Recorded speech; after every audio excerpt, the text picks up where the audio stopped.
Di Jalan Tegal Binangun, Kecamatan Rambutan, Banyuasin, masih terdapat banyaknya APK atau alat peraga kampanye caleg Kota Palembang terpasang di setiap sudut jalan dan pohon.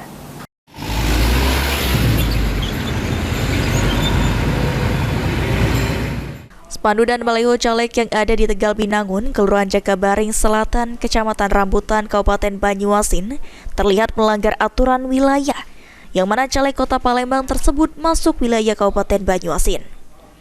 Walaupun sudah ditertibkan oleh petugas, namun masih saja terlihat spanduk dan APK caleg Kota Palembang terpanjang jelas di wilayah tersebut. Dari pantauan tim PAL TV di lapangan, tepatnya di Jalan Tegal Binangun, Kelurahan Jakabaring Selatan, Kecamatan Rambutan, Kabupaten Banyuasin, terlihat sangat banyak APK yang dipasang oleh tim ses caleg dari Kota Palembang. APK yang dipasang caleg ini memenuhi hampir di setiap sudut jalan, persimpangan, hingga pohon ataupun tiang listrik. Pemasangan APK ini sangat terlihat jelas karena untuk pemetaan wilayah Tegal Binangun, Jakabaring Selatan sudah memasuki wilayah Kabupaten Banyuasin. Namun APK yang terpasang di wilayah tersebut merupakan caleg dari Kota Palembang. Suryadi, PAL TV.